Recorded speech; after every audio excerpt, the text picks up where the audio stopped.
안녕하세요. 지혜스쿨 오일의 5번째 영상을 시작하겠습니다. 지혜는 스콜레라는 토양에서 자라난다 라고 아리스토텔레스는 말을 했습니다. 그래서 이번 영상에서는 스콜레에 대해서 좀 말씀을 드려보겠습니다. 스콜레는 영어로는 레저, 우리말로는 여가죠. 그런데 여러분들은 여가라고 하면 무슨 생각이 드십니까? 일을 안 하고 편하게 쉬고 즐길 수 있는 시간 정도로 생각을 하시지 않습니까? 예컨대 마트에 가거나 영화관에 가거나 TV를 보거나 책을 읽고 또 친구와 어울리거나 애완견을 데리고 이제 공원에서 산책을 하고 뭐 이렇게 이제 한가롭게 보내는 시간을 아마 생각하시지 않나 싶은데요. 그런데 이것은 스콜레의 본래적 의미의 절반만 해당이 된다 이렇게 말할 수가 있습니다. 즉 외적인 여가만을 이제 말을 한 거죠. 외적인 여가는 노동이나 전쟁으로부터 해방된 상태다. 이렇게 이제 아리스토텔레스는 말을 하는데요. 그 당시에 아테네인들의 상황을 이제 얘기를 한 거죠. 그런데 관조를 위해서는 사실 내적인 여가가 훨씬 더 중요합니다. 내적인 여가란 마음의 여가, 마음의 한가함, 즉 평정 상태를 말을 하는 거죠. 마음속이 분주하고 스트레스, 불안, 갈등 이런 것이 있으면 이건 이제 평정이 아니죠.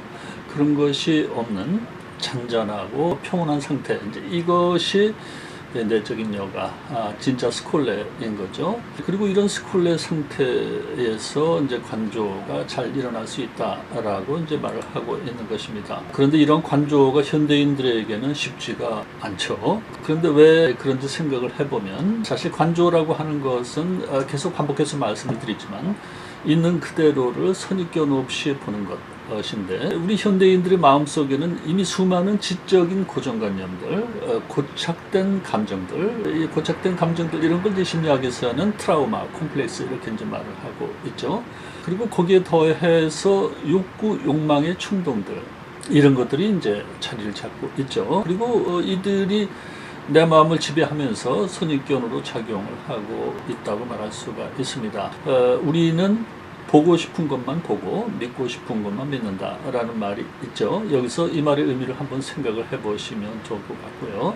그래서 우리가 관조를 하기 위해서는 이러한 생각, 감정, 충동들을 내려놓을 수 있어야 한다라는 거죠. 그런데 이 모든 것을 어떻게 내려놓는다는 말인가 하는 생각이 드시지 않습니까? 그리고 어떤 분들은 내가 가지고 있는 생각, 감정, 충동 이것이 내 정체성인데 그러면 내가 나에게를 포기하란 말이냐 이렇게 이제 항의를 하실지도 모르겠습니다. 그런데 내려놓음이란 제거를 의미하는 것이 아닙니다. 예를 한번 들어보겠습니다. 어떤 물건을 양손에 이제 이렇게 들고 있다고 생각을 해보세요. 그러면 이제 다른 물건들을 다룰 수가 없죠. 그렇지만 이제 들고 있던 물건들을 이제 다 내려놓으면 어떻게 됩니까? 두 팔이 이제 자유롭게 되지 않겠습니까? 그래서 필요할 때마다 물건을 이제 자유롭게 이제 처리를 할 수 있게 된다 이거죠. 이처럼 우리 일상적인 마음은 여러 가지 생각들, 감정들, 충동들에 물이 들어 있죠. 그리고 거기에 집착을 하고 있습니다. 그래서 마치 많은 물건들을 이제 잔뜩 이렇게 움켜쥐고 있는 그런 모양새인 거죠. 그런데 이 모든 생각, 감정, 충동들을 내 마음에서 내려놓는다면 어떻게 되겠습니까?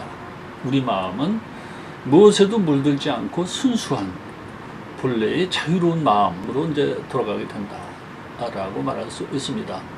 그러니까 제거를 하는 것이 아니고 내려놓고서 필요할 때 자유롭게 가져다 이제 쓸 수 있게 되는 거죠. 즉 생각, 감정, 충동들은 필요할 때마다 이제 거기에 적합한 역할을 할 수 있게 된다. 이제 이런 얘기가 되는 겁니다.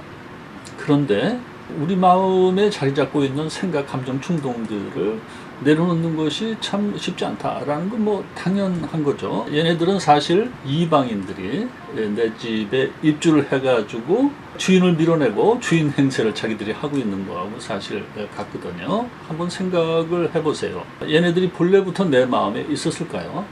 아니잖아요. 그렇다면 얘네들의 주인 행세가 정당합니까? 아니죠.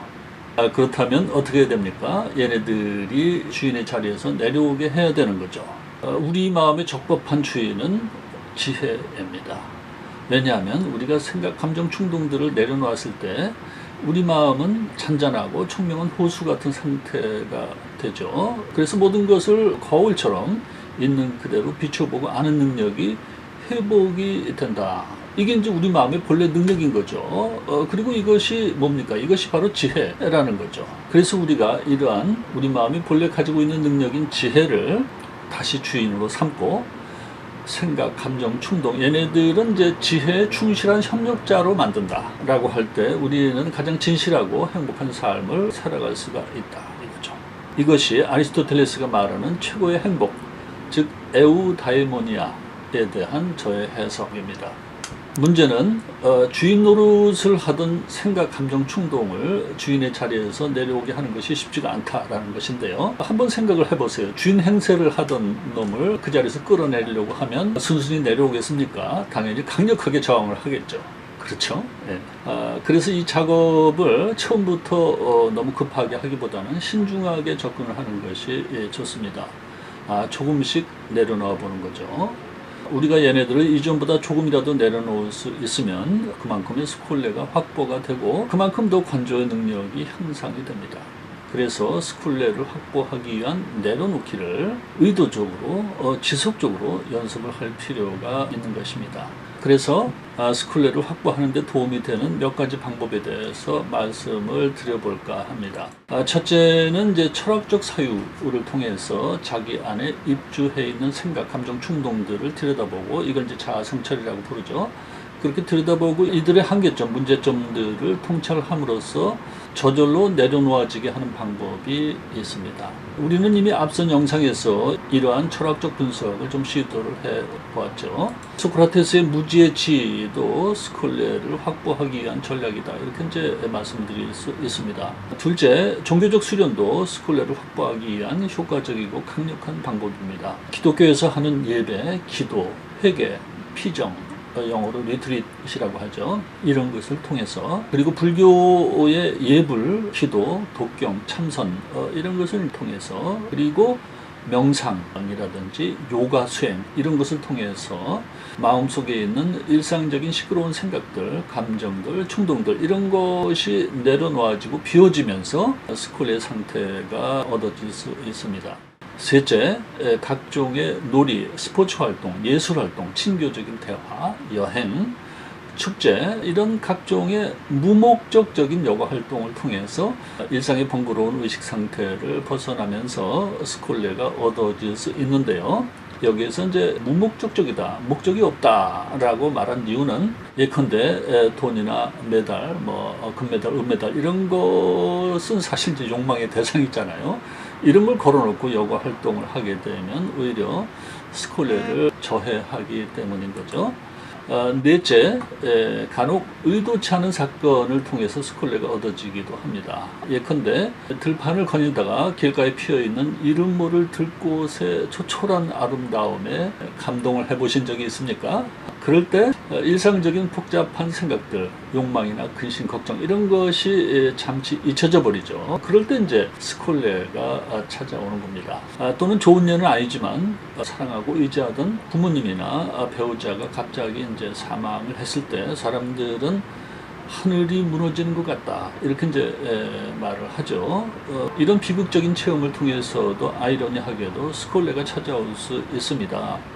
이런 일을 당했을 때 이 사람들은 인생 무상을 느끼고 출가 수행의 길을 걷기도 했죠. 극단적인 비극 앞에서는 인간의 욕구, 욕망이 거의 제로 상태가 될 수가 있는 거죠. 그리고 이러한 마음의 상태에서 세상이 완전히 다르게 보일 수 있다는 것, 이것이 이해되시지 않습니까? 그 다음에 다섯째, 스콜레는 신체적, 생리적 상태를 통해서도 얻어질 수 있습니다. 어떤 사람이 중병에 걸려서 삶의 의지를 완전히 상실을 했을 때를 생각을 해보세요.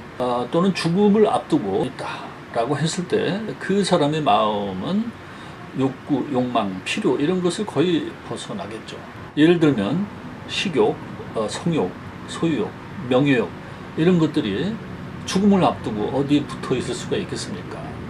이럴 때 사람들은 죽기 전에 사람의 마음이 변한다고 말을 하지만 사실은 욕구 욕망을 벗어난 그런 순수한 상태로 돌아가는 것이라고 말할 수도 있는 것이죠. 니체는 이제 평생 중병에 시달렸는데요. 자신의 이제 즐거운 학문이라는 책의 서문에서 질병의 극심한 고통이 자신의 사고를 냉철하고 심오하게 만들었다, 이렇게 이제 말을 하고 있는 것을 볼 수가 있습니다.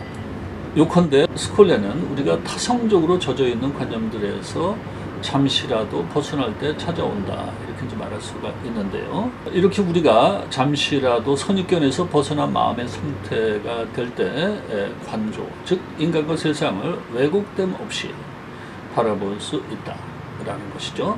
그리고 이러한 상태일 때 우리는 넓은 안목으로 큰 그림, 빅픽처를 볼 수가 있다. 그래서 창의성도 높아진다라고 현대 연구자들은 말을 하고 있습니다. 열린 마음, 호수같이 잔잔한 마음이 될 때 창의적인 아이디어가 솟아나올 가능성이 크다라는 것도 쉽게 이해가 되시죠. 그래서 미국의 구글이나 애플 같은 대기업들이 명상에 관심을 기울이고 있는 거죠. 예, 오늘은 여기까지 말씀을 드리겠고요. 여러분의 일상 중에서 스스로 스콜레를 증진시킬 수 있는 방법이 무엇인지에 대해서 생각을 해보시고 한번 실천을 해보시는 것이 어떨까요? 오늘도 시청해 주셔서 감사드리고요. 시원하고 청명한 가을 날씨와 함께 활기찬 한 주 되시기 바랍니다. 감사합니다.